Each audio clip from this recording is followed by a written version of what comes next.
Hi hello friends, welcome to ವಿತ್ಸ್ fashion. ಪ್ರತಿ ವರ್ಷದಂತೆ ಈ ವರ್ಷದ ಕೊನೆಯಲ್ಲೂ ಕೂಡ ನಾವು ನಮ್ಮ ಶ್ರೀರಂಜನಿ ಗ್ರೂಪ್ ವತಿಯಿಂದ ಒನ್ ಡೇ ಟ್ರಿಪ್ನ ಪ್ಲ್ಯಾನ್ ಮಾಡಿದ್ವಿ.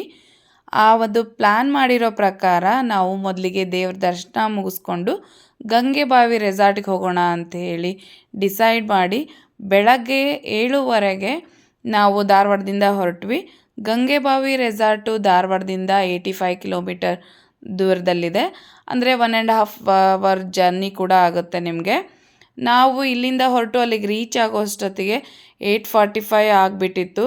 ಅದಾದಮೇಲೆ 9 o'clock ಎಕ್ಸಾಕ್ಟಾಗಿ ರೆಸಾರ್ಟ್ ಓಪನ್ ಆಗುತ್ತೆ.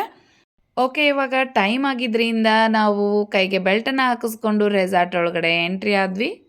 ರೆಸಾರ್ಟ್ ಎಂಟ್ರಿ ಆಗ್ತಿದ್ದ ಹಾಗೆಯೇ ಫಸ್ಟ್ ಕಾಣಿಸೋದೆ ಕಿಡ್ಸ್ ಪಾರ್ಕು. ಕಿಡ್ಸ್ ಪಾರ್ಕ್ ಅಂತೂ ತುಂಬಾ ಚೆನ್ನಾಗಿದೆ.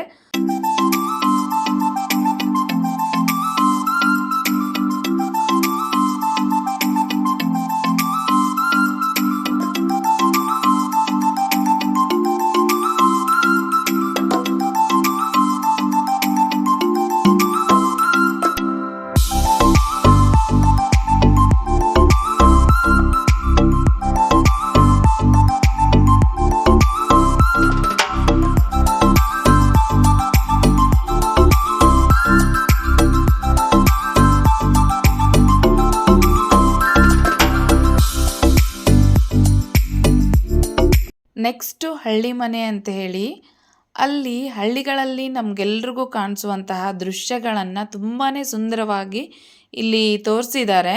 ಯಾವ ರೀತಿ ಇದೆ ಅಂತ ಹೇಳಿ ನಾನು ತೋರಿಸ್ತೀನಿ ಬನ್ನಿ. ನೋಡಿ, ಇವಾಗ ನಾವು ಹಳ್ಳಿಯಲ್ಲಿ ಮೇಷ್ಟ್ರು ಇಲ್ಲಿ ಪಾಠವನ್ನು ಮಾಡ್ತಾ ಇದ್ದಾರೆ. ಮಕ್ಕಳಿಗೆಲ್ಲ ಅಜ್ಜಿ ಹೇಳಿದ ಕಥೆಯನ್ನು ಹೇಳ್ತಾ ಇದ್ದಾರೆ. ನಾನು ಸ್ಕೂಲಿಗೆ ಹೋಗುವಾಗ ಇದೇ ರೀತಿ ಬೋರ್ಡ್ ಮೇಲ್ಗಡೆ ನಮ್ಮ ಸ್ಕೂಲಲ್ಲೂ ಕೂಡ ಶಿಕ್ಷಕರ ಹೆಸರು, ವರ್ಗ, ವಿಷಯ ಒಂದು ಸೈಡ್ ಬರೆಯೋದಾದರೆ ಮತ್ತೊಂದು ಸೈಡಲ್ಲಿ ದಿನಾಂಕ ಹಾಗೆಯೇ ವಾರ ಅಂತ ಹೇಳಿ ಇದೇ ರೀತಿನಲ್ಲಿನೇ ಬರೀತಾ ಇದ್ವಿ. ಎಷ್ಟು ಚೆನ್ನಾಗಿದ್ದಾರೆ ಅಲ್ವಾ ನಮ್ಮ ಹಳ್ಳಿ ಮೇಷ್ಟ್ರು. ಈ ಕ್ಷೌರಿಕ ಕಾಣಿಸ್ತಾ ಇದ್ದಾರೆ. ಹಾಗೆಯೇ ಮುಂದೆ ಬಂದರೆ ಬಟ್ಟೆಗಳನ್ನು ಇಸ್ತ್ರಿ ಮಾಡುವಂತಹವರು, ಹಾಗೆಯೇ ಮೈಲಿಗೆ ಆಗಿರುವಂತಹ ಬಟ್ಟೆಗಳನ್ನು ತೆಗೆದುಕೊಂಡು ಹೋಗುವಂತಹ ಅಗಸಗಿತ್ತಿ. ಹಾಗೆಯೇ ಮುಂದೆ ಬಂದರೆ ಇಲ್ಲಿ ದಿನಸಿಯನ್ನು ಮಾರುವಂತಹ ದಿನಸಿ ವ್ಯಾಪಾರಸ್ಥರು. ಇಲ್ಲಿ ಹತ್ತಿ ಎಳೆ ತೆಗೆದು ಗಾದೆಯನ್ನು ಮಾಡ್ತಾ ಇದ್ದಾರೆ. ಹಾಗೆಯೇ ಮಾಂಸವನ್ನು ಕಟ್ ಮಾಡಿ ಅಡುಗೆ ಮಾಡ್ತಿದ್ದಾರೆ. ಅಲ್ಲದೆ ಇಲ್ಲಿ ಆಡು ಮತ್ತು ಕುರಿಯನ್ನು ಮೇಯಿಸೋದಕ್ಕೆ ಹೋಗ್ತಾ ಇದ್ದಾರೆ. ಹೂ ಕಟ್ಟಿ ಇಲ್ಲಿ ಮಾರ್ತಾ ಇದ್ದಾರೆ. ಹಾಗೆಯೇ ಇಲ್ಲಿ ಭರತನಾಟ್ಯವನ್ನು ಕಲಿಸ್ಕೊಡ್ತಾ ಇದ್ದಾರೆ. ಕುಂಟೆ ಬಿಲ್ಲೆಯನ್ನು ಆಡ್ತಾ ಇದ್ದಾರೆ ಯಾಕಂದ್ರು. ಹಾಗೆಯೇ ಹಳ್ಳಿ ಸೊಗಡಿನ ಈ ಒಂದು ಮನೆ ಎಷ್ಟು ಚೆನ್ನಾಗಿದೆ ನೋಡಿ ಅಲ್ಲಿ. ಇದರ ಪಕ್ಕದಲ್ಲಿ ಶಿಲ್ಪಿಗಳು ಮೂರ್ತಿಗಳನ್ನು ಸುಂದರವಾಗಿ ಕೆತ್ತನೆ ಮಾಡ್ತಾ ಇದ್ದಾರೆ. ಗಾಣಿಗರು ಗಾಣದ ಎತ್ತಲ್ಲಿ ಪರಿಶುದ್ಧವಾದಂತಹ ಎಣ್ಣೆಯನ್ನು ತೆಗಿತಾ ಇದ್ದಾರೆ. ಗವಾಟಿ ಔಷಧವನ್ನು ರೆಡಿ ಮಾಡಿ ಆರೈಕೆ ಮಾಡ್ತಾ ಇದ್ದಾರೆ. ಗಾರೆ ಕೆಲಸ ಮಾಡ್ತಾ ಇದ್ದಾರೆ. ಇಲ್ಲಿ ಒಳಕಲ್ಲು, ಬಿಸೆಕಲ್ಲು, ರೊಟ್ಟಿ ಕೊಣಗಿನ ಮಾಡ್ತಾ ಇದ್ದಾರೆ. ಇಲ್ಲಿಂದ ಮುಂದೆ ಹೋದರೆ ನಿಮಗೆ 2 ಜೋಡಿ ಎತ್ತುಗಳು ಕಾಣಿಸ್ತವೆ. ಇವುಗಳನ್ನು ನೋಡಿದರೆ ರಿಯಲ್ ಆಗಿ ಎತ್ತುಗಳನ್ನು ಇಲ್ಲೇ ತಗೊಂಡು ಬಂದು ನಿಲ್ಲಿಸಿದಾರೇನೋ ಅನ್ನುವಷ್ಟು ನೈಜವಾಗಿ ಕಾಣಿಸ್ತವೆ ನೋಡಿ. ಹಾಗೆ ಸ್ವಲ್ಪ ಕೆಳಗಡೆ ಬಂದರೆ ಮತ್ತೊಂದು ಹಳ್ಳಿ ಮನೆ ಕಾಣಿಸುತ್ತೆ. ಹಳ್ಳಿಯಲ್ಲಿ ಕಂಡುಬರುವಂತಹ ಗೌಡ್ರ ಮನೆ ಹೇಗಿರುತ್ತೆ ಅನ್ನೋ ಐಡಿಯಾ ನಿಮಗಿದೆ ಅಂತ ಅಂದ್ಕೊಂಡಿದ್ದೀನಿ. ಗೌಡ್ರು ಅಂತ ಹೇಳಿದರೆ ಆ ಊರಿನ ಪಾಳೆಗಾರರು ಅಂತಲೇ ಹೇಳಬಹುದು. ಗೌಡ್ರ ಮನೆಯಲ್ಲಿ ತುಂಬ ಜನ ಕೆಲಸ ಮಾಡ್ತಾ ಇರ್ತಾರೆ. ಗೌಡ್ರು ಅಂತ ಹೇಳಿದರೆ ಅವ್ರ ಹತ್ರ ಹಳ್ಳಿ ಜನರು ಸಾಲ ತಗೊಂಡಿರ್ತಾರೆ. ಆ ಸಾಲವನ್ನು ಬರ್ಕೊಳ್ಳೋದಕ್ಕೆ ಒಬ್ಬ ಲೆಕ್ಕಪ್ಪ ಕೂಡ ಅವ್ರ ಜೊತೆ ಇರ್ತಾನೆ. ಇಲ್ಲಿ 4 ಜನ ಸೇರಿ ಮಧ್ಯದಲ್ಲಿ ಒಂದು ಬಟ್ಟೆ ಹಾಕಿ ಏನೋ ಆಟ ಆಡ್ತಾ ಇದ್ದಾರೆ. ಇದು ಯಾವ ಆಟ ಅಂತ ಹೇಳಿ ನಂಗೆ ಗೊತ್ತಾಗಲಿಲ್ಲ. ನಿಮ್ಗೇನಾದರೂ ಗೊತ್ತಿದ್ರೆ ಕಮೆಂಟಲ್ಲಿ ತಿಳಿಸಿ. ಒಳಗಡೆ ಎಂಟ್ರಿ ಆಗ್ತಿದ್ದ ಹಾಗೆಯೇ ಒಂದು ಸೈಡಲ್ಲಿ ದನದ ಕೊಟ್ಟಿಗೆ ಇದೆ ನೋಡಿ. ಇಲ್ಲಿ ಎತ್ತು, ಎಮ್ಮೆ, ಆಕಳುಗಳನ್ನು ಕಟ್ಟಿದ್ದಾರೆ. ಹಾಗೆಯೇ ಅಲ್ಲಿ ಒಬ್ಬರು ಹಾಲನ್ನು ಕೂಡ ಕರೀತಾ ಇದ್ದಾರೆ. ಹಳ್ಳೀಲಿ ಮನೆ ಒಳಗಡೆನೆ ದನದ ಕೊಟ್ಟಿಗೆನ ಮಾಡ್ಕೊಂಡಿರ್ತಾರೆ. ಹಾಗೆಯೇ ಬಲಗಡೆ 3 ಸ್ಟೆಪ್ ಹತ್ತಿದ ತಕ್ಷಣವೇ ಅಲ್ಲಿ ಕೂಡ ಮನೇನ ಮಾಡ್ಕೊಂಡಿರ್ತಾರೆ. ಇಲ್ಲಿ ನೋಡಿ, ಅಲ್ಲೇ ಪಕ್ಕದಲ್ಲಿನೇ ಒಬ್ಬರು ಮಗುವನ್ನು ತೊಟ್ಲಲ್ಲಿ ಮಲಗಿಸಿ ತೊಟ್ಲನ್ನು ತೂಗ್ತಾ ಇದ್ದಾರೆ.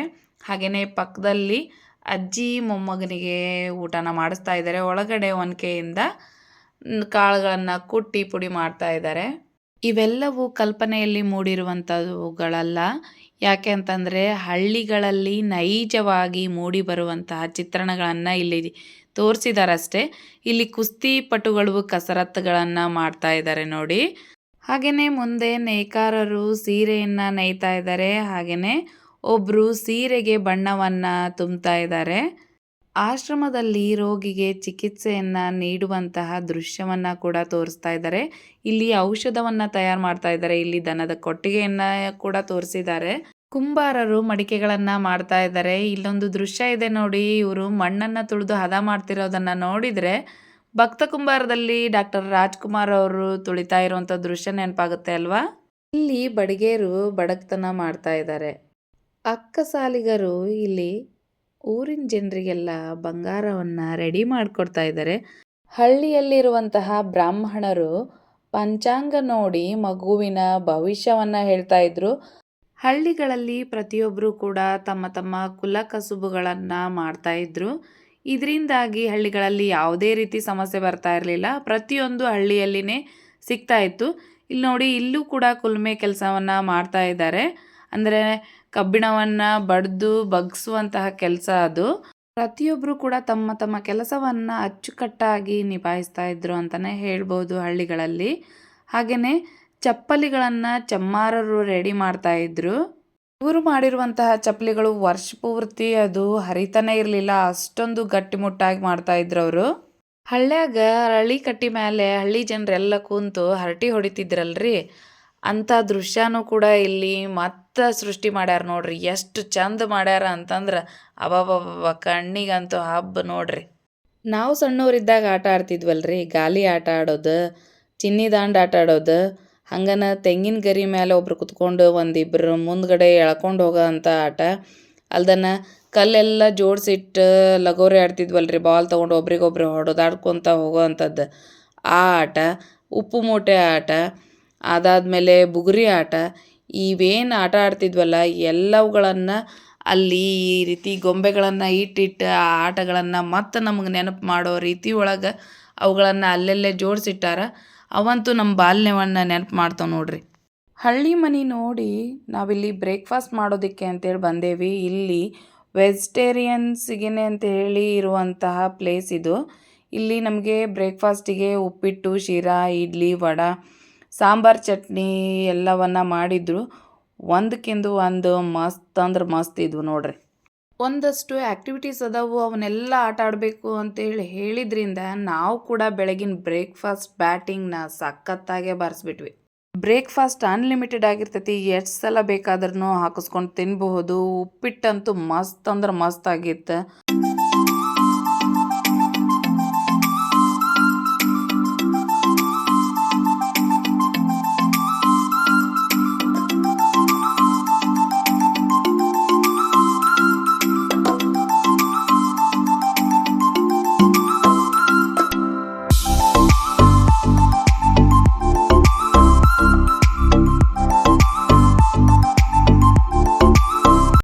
ಇವಾಗ ನಾನು ತೋರಿಸ್ತಾ ಇರುವಂಥದ್ದು ನಾನ್ ವೆಜ್ ತಿನ್ನುವಂಥವ್ರಿಗೆ ಸಪ್ರೇಟ್ ಆಗಿರುವಂತಹ ಪ್ಲೇಸ್ ಅದು. ನಾನ್ ವೆಜ್ ತಿನ್ನುವಂಥವ್ರಿಗೆ ನಾನ್ ವೆಜ್ ಅಡುಗೆ ಕೂಡ ಸಪ್ರೇಟಾಗಿಯೇ ಮಾಡಿಸ್ತಾರಂತೆ. ಫಸ್ಟು ಆ್ಯಕ್ಟಿವಿಟೀಸ್ಗಳನ್ನೆಲ್ಲ ಕಂಪ್ಲೀಟ್ ಮಾಡಿ ಬರ್ತೀರಾ ಅನ್ನೋ ಹಾಗಿದ್ರೆ ಲಗೇಜ್ನ ನೀವು ಇಲ್ಲೇ ಇಟ್ಟು ಹೋಗ್ಬೋದು. ಪಕ್ಕದಲ್ಲಿನೇ ಸ್ವಿಮ್ಮಿಂಗ್ ಪೂಲ್ ಇದೆ. ಆದರೆ ಈ ಸ್ವಿಮ್ಮಿಂಗ್ ಪೂಲಲ್ಲಿ ಸ್ವಿಮ್ ಮಾಡೋದಕ್ಕೆ ಅವಕಾಶನೇ ಇರಲಿಲ್ಲ.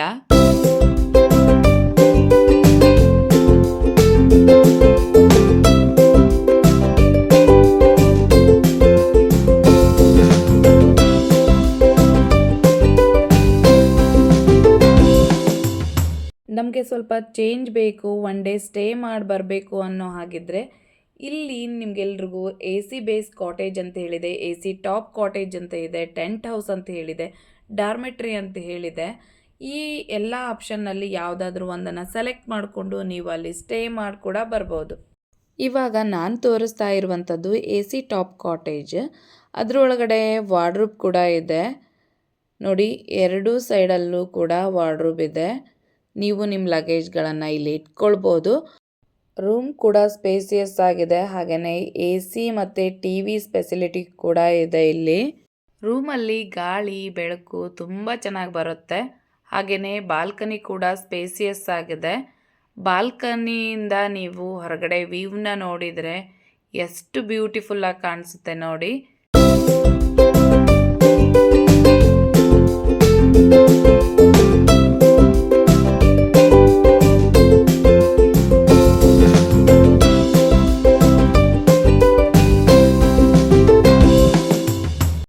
ಇವಾಗ ನಾನು ತೋರಿಸ್ತಾ ಇರುವಂಥದ್ದು AC ಬೇಸ್ ಕಾಟೇಜ್.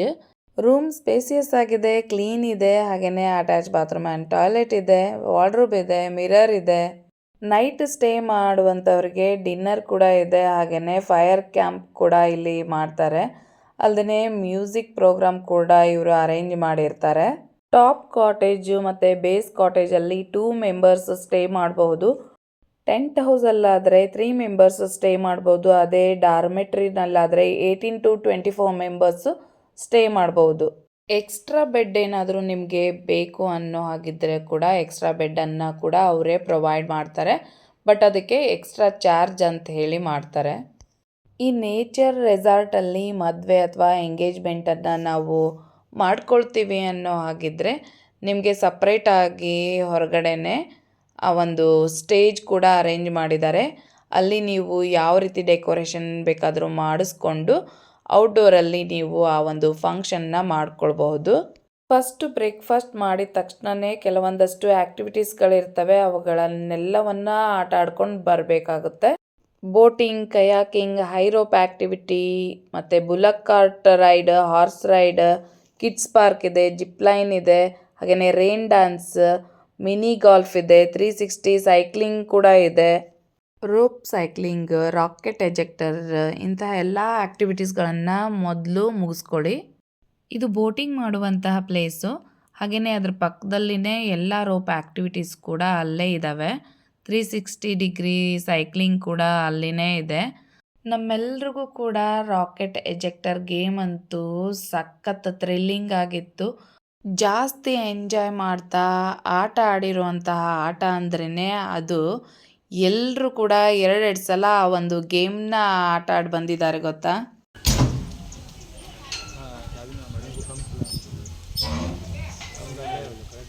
ಮೇಲ್ ನೋಡ್ರಿ ವಿದ್ಯಾ, ಮೇಲ್ ನೋಡ್ರಿ.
ಪ್ರತಿಯೊಂದು ಹೈ ರೋಪ್ ಆ್ಯಕ್ಟಿವಿಟೀಸ್ಗಳನ್ನು ತುಂಬಾ ಚೆನ್ನಾಗಿ ಆಟ ಆಡ್ಕೊಂಡು ಬಂದೆ. ಬಟ್ ಈ ಒಂದು ರೋಪ್ ಆ್ಯಕ್ಟಿವಿಟೀಸ್ ನನಗೆ ಸ್ವಲ್ಪ ಕಷ್ಟನೇ ಆಯಿತು.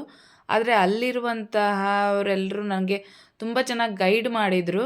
ನಾನು ಅದನ್ನ 2 ಸಲ ಟ್ರೈ ಮಾಡಿದರೂ ಕೂಡ ನಾನು ಸ್ವಲ್ಪ ನನ್ನ ಕೈ ಅದಕ್ಕೆ ಮುಂದಿರೋದಕ್ಕೆ ನಿಲುಕದೇ ಇರೋದ್ರಿಂದ ನನಗೆ ಅದು ಪೂರ್ತಿ ರೀಚ್ ಆಗೋದಕ್ಕೆ ಆಗಲಿಲ್ಲ. ರೋಪ್ ಆ್ಯಕ್ಟಿವಿಟಿ ಪಕ್ಕದಲ್ಲಿನೇ ಮ್ಯಾಜಿಕ್ ಶೋ ಅಂತ ಹೇಳಿ ಮಾಡಿದರು ರಾಜಸ್ಥಾನದಿಂದ ಬಂದಂಥವ್ರು. ಅದು ಮ್ಯಾಜಿಕ್ ಅಲ್ಲ, ಕೈ ಚಳಕ ಅಂತ ಹೇಳಿ ಹೇಳಿದರು.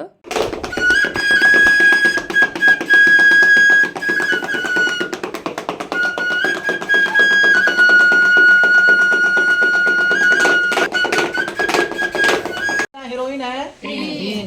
और हीरोइन का नाम सुना देता हूँ मैडम, नहीं तो गड़बड़ हो जाएगी। देखो ये हेमा मालिनी है मैडम जी। कौन सी है? और ये रवीना टंडन है मैडम। और ये माधुरी दीक्षित है। देखो ये मुंडा कहाँ है भाई? हैं? मुंडा कहाँ है? मुंडा बेटे मुंडा मतलब नहीं मैडम, इसका सिर नहीं। और देखिए मैडम, ये बॉल जो आप देख रहे हो ये बम्बई जाएगी। कहाँ जाएगी मैडम? ध्यान लगा के देखना मैडम, आप लोगों को समझ आएगा। देखिए चलो जाओ, बम्बई चले जाओ, चार घचाक, बम्बई भाग जाओ, बम्बई दौड़ जाओ, बम्बई चले जाओ, निकल जाओ, दपक जाओ। ऐ देखिए मैडम जी वो बम्बई नहीं, अम्मा इधर में नहीं डाला है, वो बम्बई गया है। ये बॉल दिल्ली जाएगा, चलो दिल्ली जाओ। ऐ देखिए मैडम वो दिल्ली गया। देखो इधर में कितना हो गया मैडम जी? 2। नहीं इधर 3 दिन से खाली पड़ी है। देखो एक बम्बई गया, एक दिल्ली गया। मैडम जी ये हैदराबाद जाएगी, चलो तुम हैदराबाद जाओ, एक एक लेके आओ। ये देखो बम्बई घूम के आया, और ये देखिए मैडम दिल्ली घूम के आया, और ये देखो हैदराबाद से आया। ताली बजाइए मैडम। कपड़ा ही है ना मैडम, दे दो रिटर्न। देखिए मैडम किसी मैडम के समझ आया, किसी के नहीं आया। वंस फॉर रिटर्न देखिए मैडम। चलो देखिए मैडम ये बॉलिंग है, इसको इधर बंद, कहाँ बंद? यहाँ बंद। और इसको मैडम ये कटोरे में बंद, और इसको मैडम हमारा मुट्ठा में बंद। 4 घचा गई तो मैडम जी इधर 2 हो गई, और दोनों को बंद। ये वाली मैडम जी यहाँ से गायब, और इधर में देखो तीनों मीटिंग कर रही। ये कला है मैडम, जादू नहीं है, मैं पहले बोला मैडम। ये 4 कॉइन है, फूक लगाएगा मैडम कान में जाएगा घोस घुस के। और देखिए मैडम जी कॉइन कान से बाहर आ जाएगा घुस आगे। मैडम चेयर आगे ले लो, थोड़ा सा जल्दी ले लो। ये मैडम हेमा मालिनी की तरह लग रही है। मैडम जी नाराज नहीं होना बच्चे की बात से। फूक लगाइए मैडम, जोर से थूकना मत मैडम। हाँ मैडम फूक लगाएगा मैडम, इधर में आइए, थोड़ा कान में घुसेगा कॉइन, घुस गया। देखो और खाली है, फूक लगाएगा मैडम। अरे ना खिलाओ मैडम, 4 मैडम का रवि बाहर आ गया है मैडम। ಜಿಪ್ ಲೈನ್ ಕೂಡ ಸೂಪರ್ ಆಗಿತ್ತು. ನೀವು ಕೂಡ ಒಂದ್ಸಲ ಟ್ರೈ ಮಾಡಿ, ತುಂಬಾ ಚೆನ್ನಾಗಿರುತ್ತೆ. ಯಾವುದೇ ರೀತಿ ನೀವು ಹೆದರೋ ಅವಶ್ಯಕತೆ ಇಲ್ಲ, ಈಸಿಯಾಗಿ ಅದು ಮೂವ್ ಆಗುತ್ತೆ. ಹಾಗೆಯೇ ಅದಾದಮೇಲೆ ನಾವು ಬೋಟಿಂಗ್ ಕೂಡ ಇಬ್ಬರೇ ರೈಡ್ ಮಾಡಿಕೊಂಡು ಇದನ್ನು ಕೂಡ ನಾವು ಸಖತ್ ಎಂಜಾಯ್ ಮಾಡಿದ್ವಿ.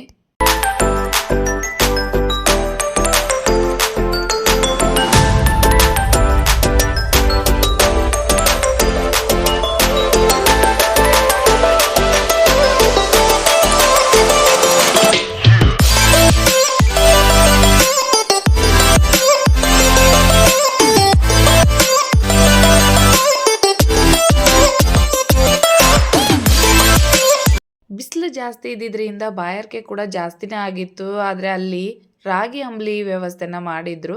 ರಾಗಿ ಅಂಬ್ಲಿ ಕೂಡ ಅನ್ಲಿಮಿಟೆಡ್ ಆಗಿತ್ತು. ಹಾಗೆಯೇ ಕಬ್ಬಿನ ಹಾಲು ಕೂಡ ಇಲ್ಲಿ ರೆಡಿ ಮಾಡ್ತಿದ್ದಾರೆ. ಇದು ಕೂಡ ಅನ್ಲಿಮಿಟೆಡು, ಎಷ್ಟು ಬೇಕೋ ಅಷ್ಟನ್ನು ನಾವು ಕುಡಿಬಹುದು. ಇದು ಕೂಡ ಫಸ್ಟಿಗೆ ನಾವು ಒಂದು ಗ್ಲಾಸ್ ಕುಡಿದಾಗ ಸ್ವಲ್ಪ ಸಪ್ಪೆ ಆಗಿತ್ತು ಅಂತೇಳಿ ಮತ್ತೊಂದು ಗ್ಲಾಸ್ ಕಬ್ಬಿನ ಹಾಲನ್ನು ನಾವು ತೊಗೊಂಡು ಕುಡಿದ್ವಿ. ಅದು ಸ್ವಲ್ಪ ಸ್ವೀಟ್ ಆಗಿತ್ತು. ರಾಗಿ ಅಂಬ್ಲಿ ಮತ್ತು ಕಬ್ಬಿನ ಹಾಲನ್ನು ಕುಡಿದಾಗ ಸ್ವಲ್ಪ ಎನರ್ಜಿ ಸಿಕ್ತು. ಹಾಗಾಗಿ ನೆಕ್ಸ್ಟ್ ಸ್ವಿಮ್ಮಿಂಗ್ ಪೂಲ್ಗೆ ಹೋಗೋಣ ಅಂತೇಳಿ ಡಿಸೈಡ್ ಮಾಡಿದ್ವಿ. ಊಟ ಆದಮೇಲೆ ಸ್ವಿಮ್ಮಿಂಗ್ ಮಾಡೋದಕ್ಕೆ ಆಗೋದಿಲ್ಲ ಅಲ್ವಾ. 2.5 hours ಸ್ವಿಮ್ಮಿಂಗ್ ಪೂಲಲ್ಲೇ ಎಂಜಾಯ್ ಮಾಡಿದ್ವಿ. ಸ್ವಿಮ್ಮಿಂಗ್ ಆದಮೇಲೆ ಎಲ್ಲರೂ ಫ್ರೆಶ್ ಅಪ್ ಆದ್ವಿ. ಮಧ್ಯಾಹ್ನದ ಊಟಕ್ಕೆ ಉತ್ತರ ಕರ್ನಾಟಕದ ಊಟ ರೆಡಿ ಮಾಡಿಸಿದ್ರು. ಖಡಕ್ ರೊಟ್ಟಿ, ಬಿಸಿ ರೊಟ್ಟಿ, ಚಪಾತಿ, ಮತ್ತು ಕಾಳಿನ ಪಲ್ಯ, ಬದನೆಕಾಯಿ ಪಲ್ಯ, ಹಾಗೆಯೇ ಚಿತ್ರಾನ್ನ, ಬಜ್ಜಿ 4 ಥರದ್ದು ಚಟ್ನಿ ಹಾಗೆಯೇ ಕರ್ಜಿಕಾಯಿ ಕೂಡ ರೆಡಿ ಮಾಡಿಸಿದ್ರು. ಕರ್ಜಿಕಾಯಿ ಅಂತೂ ತುಂಬಾ ಚೆನ್ನಾಗಿದ್ವು. ಪ್ರತಿಯೊಬ್ಬರು 2 ಕರ್ಜಿಕಾಯಿ ತಿಂದಿದ್ದೀವಿ. ಅಷ್ಟು ಚೆನ್ನಾಗಿದ್ವು. ಅಲ್ಲದೆ ಆ ಕರ್ಜಿಕಾಯಿ ತುಂಬಾ ತುಪ್ಪನ ಹಾಕಿ ಕೊಟ್ಟಿದ್ದರಿಂದ ಎಲ್ರಿಗೂ ಸಿಕ್ಕಾಪಟ್ಟೆ ಇಷ್ಟ ಆಯಿತು. ಹಾಗೆಯೇ ರೈಸ್ ಸಾಂಬಾರು ಪ್ರತಿಯೊಂದು ಐಟಮ್ ಕೂಡ ಅಷ್ಟೇ ಚೆನ್ನಾಗಾಗಿದ್ವು. ಅಲ್ಲಿ ಕೊನೆಯದಾಗಿ ಮಜ್ಜಿಗೆ ಕೂಡ ಕೊಟ್ಟರು. ಹಾಗೆಯೇ ಅಡಿಕೆ ಎಲೆ ಮತ್ತು ಬಾಳೆಹಣ್ಣನ್ನು ಕೂಡ ಕೊಟ್ಟಿದ್ದರು. ಹಾಗಾಗಿ ಊಟ ಅಂತೂ ಫುಲ್ಫಿಲ್ ಆಗಿತ್ತು ನಮಗೆ. ಊಟ ಆದಮೇಲೆ ಕರೋಕೆ ಸಾಂಗು, ಜಾನಪದ ನೃತ್ಯನ ಮಾಡಿದ್ದು ತುಂಬಾ ಖುಷಿ ಆಯಿತು.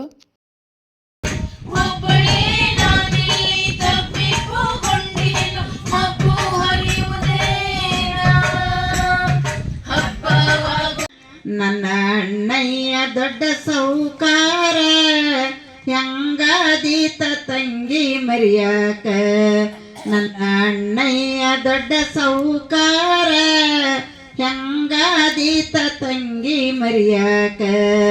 ಪಂಚಮಿ ಹಬ್ಬ ಉಳ್ದಾವು ದಿನ ನಾಕ, ಅಣ್ಣ ಬರಲಿಲ್ಲ ಯಾಕ ಕರಿಯಾಕ. ಅಣ್ಣ ಬರಲಿಲ್ಲ ಯಾಕ ಕರಿಯಾಕ. ನನ್ನ ತವರೂರ ಪಂಚಮಿ ಬಾರಿ, ನನ್ನ ತವ್ರ ಮನಿಯಾಗ ಹಬ್ಬ ಬಲು ಜೋರ. ನನ್ನ ತವರೂರ ಪಂಚಮಿ ಬಾರಿ, ನನ್ನ ತವರೂರಾಗ ಹಬ್ಬ ಬಲು ಜೋರ. ಮನಿ ತುಂಬ ಬಗಾರಿ ಕೊಬ್ಬರಿ, ಮನಿ ತುಂಬ ಬಗಾರಿ ಕೊಬ್ಬರಿ. ಅರಳುವು ಸೂಳಿ ತೆಂಬಿಟ್ಟು ಸೂರಿ, ನಾ ತಿನ್ನಕಿ ತವರಿಗೋದಾಗ. ಅರಳುವು ಸೂಳಿ ತೆಂಬಿಟ್ಟು ಸೂರಿ, ನಾ ತಿನ್ನಕಿ ತವರಿಗೋದಾಗ. ಪಂಚಮಿ ಹಬ್ಬ ಉಳ್ದಾವು ದಿನ ನಾಕ, ಅಣ್ಣ ಬರಲಿಲ್ಲ ಯಾಕ ಕರಿಯಾಕ. ಅಣ್ಣ ಬರಲಿಲ್ಲ ಯಾಕ ಕರಿಯಾಕ. ನನ್ನ ಗೆಳತಿಯರು ನೋಡ್ತಾರ ದಾರಿ, ನನ್ನ ಗೆಳತಿಯರು ನೋಡ್ತಾರ ದಾರಿ. ಜೋಕಾಲಾಡ್ತಾರ ಜೀಕಿ ಜೀಕಿ, ಜೋಕಾಲಾಡ್ತಾರ ಜೀಕಿ ಜೀಕಿ. ನನ್ನ ಆಸೆ ಆತ ತವರಿಗೋಗಾಕ, ಅಣ್ಣ ಬರಲಿಲ್ಲ ಯಾಕ ಕರಿಯಾಕ. ಪಂಚಮಿ ಹಬ್ಬ ಉಳ್ದಾವು ದಿನ ನಾಕ, ಅಣ್ಣ ಬರಲಿಲ್ಲ ಯಾಕ ಕರಿಯಾಕ. ಅಣ್ಣ ಬರಲಿಲ್ಲ ಯಾಕ ಕರಿಯಾಕ. ನನ್ನ ತವರೂರು ಗೋಕುಲ ನಗರ, ನನ್ನ ತವರೂರು ಗೋಕುಲ ನಗರ. ಮನಿಯಂತಾದು ರಾಜ ಮಂದಿರ, ಮನಿಯಂತಾದು ರಾಜ ಮಂದಿರ. ನನ್ನ ಅಣ್ಣಯ್ಯ ದೊಡ್ಡ ಸೌಕಾರ ಹೆಂಗಾದೀತ ತಂಗಿ ಮರಿಯಾಕ. ನನ್ನ ಅಣ್ಣಯ್ಯ ದೊಡ್ಡ ಸೌಕಾರ ಹೆಂಗಾದೀತ ತಂಗಿ ಮರಿಯಾಕ. ಪಂಚಮಿ ಹಬ್ಬ ಉಳ್ದಾವು ದಿನ ನಾಕ, ಅಣ್ಣ ಬರಲಿಲ್ಲ ಯಾಕ ಕರಿಯಾಕ. ಅಣ್ಣ ಬರಲಿಲ್ಲ ಯಾಕ ಕರಿಯಾಕ. ಅಣ್ಣ ಬರಲಿಲ್ಲ ಯಾಕ ಕರಿಯಾಕ. ಅಣ್ಣ ಬರಲಿಲ್ಲ ಯಾಕ ಕರಿಯಾಕ. ಹೆಣ್ಣಿನ ಒಗತನಕ್ಕೇನೇನಿರ್ಬೇಕ, ಹೊಲ ಮನಿ ಜೋಡೆರಡೆತ್ತು ಹೊಂದಿಲಿರಬೇಕ. ಹೊಲ ಮನಿ ಜೋಡೆರಡೆತ್ತು ಹೊಂದಿಲಿರಬೇಕ. ಮಾದೇವರಂತ ಮಾವಾರಿರ್ಬೇಕ, ಮಾದೇವರಂತ ಮಾವಾರಿರ್ಬೇಕ. ಹೇಮರೆಡ್ಡಿ ಮಲ್ಲಮ್ಮನಂತ ಅತ್ತೆವ್ವಿರಬೇಕ, ಹೇಮರೆಡ್ಡಿ ಮಲ್ಲಮ್ಮನಂತ ಅತ್ತೆವ್ವಿರಬೇಕ.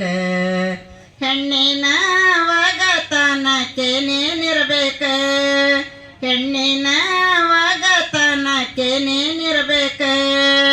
ಹೊಲ ಮನಿ ಜೋಡೆರಡೆತ್ತು ಹೊಂದಿಲಿರಬೇಕ, ಹೊಲ ಮನಿ ಜೋಡೆರಡೆತ್ತು ಹೊಂದಿಲಿರಬೇಕ. ಸರಸ್ವತಿ ಬುದ್ಧಿ ಹೇಳುವಂತ ನೆಗಿ ಹೆಣ್ಣಿರಬೇಕ, ಸರಸ್ವತಿ ಬುದ್ಧಿ ಹೇಳುವಂತ ನಿಗಿ ಹೆಣ್ಣಿರಬೇಕ ಲಕ್ಷ್ಮಿಯ ಗುಣದ ಕಿನ್ನಾದೂನಿರಬೇಕ ಲಕ್ಷ್ಮಿಯ ಗುಣದ ಕಿನ್ನಾದೂನಿರಬೇಕ ಹೆಣ್ಣಿನ ಒಗತನಕ್ಕೆ ನೀನಿರಬೇಕ ಹೆಣ್ಣಿನ ಒಗತನಕ್ಕೆ ನೀನಿರಬೇಕ ಹೊಲ ಮನಿ ಜೋಡೆರಡೆತ್ತು ಹೊಂದಿಲಿರಬೇಕ ಹೊಲ ಮನಿ ಜೋಡೆರಡೆತ್ತು ಹೊಂದಿಲಿರಬೇಕ ಮಂಡಾಳ ಪಂಚತೆ ನಿಂದ್ರುವಂತ ಮೈದೂನಿರಬೇಕ ಮಂಡಾಳ ಪಂಚತೆ ನಿಂದ್ರುವಂತ ಮೈದೂನಿರಬೇಕ ಕಲ್ಯಾಣ ಗುಣದವ ಗಂಡ ಇರ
ಅದೊಂದು ಸ್ಕ್ಯಾನರ್ ಕೊಡ್ತೇನೆ ಎಂಜಾಯ್ ಮಾಡಿರಲ್ಲ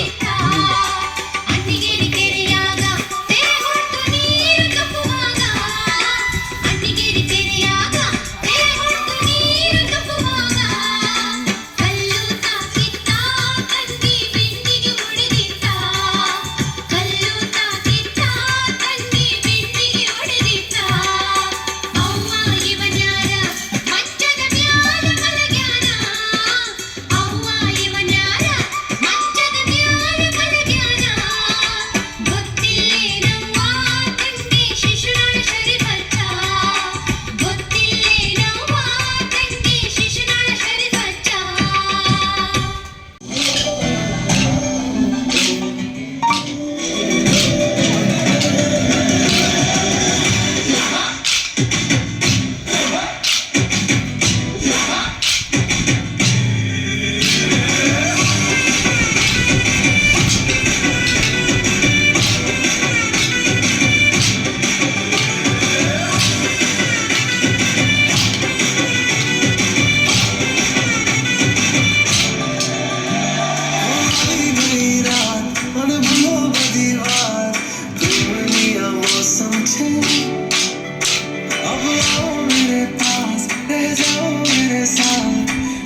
ಜಾನಪದ ನೃತ್ಯ ಹಾಡನ್ನು ಹೇಳ್ಕೊಟ್ಟಿರುವಂಥವ್ರು ಸಾವಕ್ಕ ಯಲ್ಲಪ್ಪ ಸಾತಿ ಮಡ್ಲಿ ಅಂತೇಳಿ. ಅವರು 4 ರಾಜ್ಯ ಪ್ರಶಸ್ತಿ ಪುರಸ್ಕೃತರು, ಹಾಗೆಯೇ ಜಾನಪದ ಕಲಾವಿದರು ಕೂಡ ಹೌದು. ಕೊನೆಯದಾಗಿ ಚಕ್ಡಿ ಮತ್ತು ಕುದುರೆ ಸವಾರಿನ ಮಾಡಿದ್ವಿ. ಎಲ್ರಿಗೂ ಕೂಡ ತುಂಬಾ ಇಷ್ಟ ಆಯಿತು. ಓಕೆ, ಹೀಗಿತ್ತು ಇವತ್ತಿನ ಟ್ರಾವೆಲ್ ಲಾಗ್. ನಿಮ್ಮೆಲ್ರಿಗೂ ಇಷ್ಟ ಆಯಿತು ಅಂತ ಅಂದ್ಕೊಳ್ತೀನಿ. ಇಷ್ಟ ಆಗಿದ್ರೆ ಒಂದು ಲೈಕ್ ಮಾಡಿ, ಹಾಗೆಯೇ ಈ ಒಂದು ವಿಡಿಯೋನ ನಿಮ್ಮ ಫ್ರೆಂಡ್ಸ್ ಆ್ಯಂಡ್ ಫ್ಯಾಮಿಲಿಗೂ ಕೂಡ ಶೇರ್ ಮಾಡಿ ಅಂತ ಹೇಳ್ತಾ, ಮತ್ತೆ ಯಾಕ್ರಿ ತಡ ಮಾಡ್ತಾ ಇದ್ದೀರಾ, ನೀವು ಕೂಡ ಲಗೇಜ್ ಪ್ಯಾಕ್ ಮಾಡ್ಕೊಳ್ಳಿ. ಹಾಗೆಯೇ ಈ ಒಂದು ರೆಸಾರ್ಟ್ಗೆ ಹೋಗೋದಕ್ಕೆ ಪ್ಲ್ಯಾನ್ ಮಾಡಿ ಫ್ಯಾಮಿಲಿ ಒಟ್ಟಿಗೆ ಹೋಗಿ ಟೈಮ್ ಸ್ಪೆಂಡ್ ಮಾಡಿ ಅಂತ ಹೇಳ್ತಾ ಇವತ್ತಿನ ವ್ಲಾಗ್ನ ಇಲ್ಲಿಗೆ ಎಂಡ್ ಮಾಡ್ತಾ ಇದ್ದೀನಿ. ಮತ್ತೊಂದು ಹೊಸ ವಿಡಿಯೋದೊಂದಿಗೆ ಮತ್ತೆ ಸಿಗೋಣ ಅಂತ ಹೇಳ್ತಾ, ಒಬ್ಬರಿಗೆ ಒಳ್ಳೇದು ಮಾಡದೇ ಇದ್ರೂ ಪರವಾಗಿಲ್ಲ, ಕೇಡನ್ನು ಮಾತ್ರ ಬಯಸಬಾರ್ದು. ಹಾಗೊಂದು ವೇಳೆ ಕೇಡನ್ನು ಬಯಸಿದ್ದೇ ಆದರೆ ಮಾಡಿದ್ದುಣ್ಣೋ ಮಾರಾಯ ಅನ್ನೋ ಹಾಗೆ ಮೊದಲು ಅದು ನಮ್ಮನ್ನು ಫಸ್ಟು ಪಾತಾಳಕ್ಕೆ ತಳ್ಳುತ್ತೆ, ಅದಾದಮೇಲೆ ಇನ್ನೊಬ್ಬರಿಗೆ ಅದು ಎಫೆಕ್ಟ್ ಆಗುತ್ತೆ ಅಂತ ಹೇಳ್ತಾ ಖುಷಿಯಾಗಿರಿ, ನಗ್ತಾ ನಗ್ತಾ ಇರಿ. ಬಾಯ್.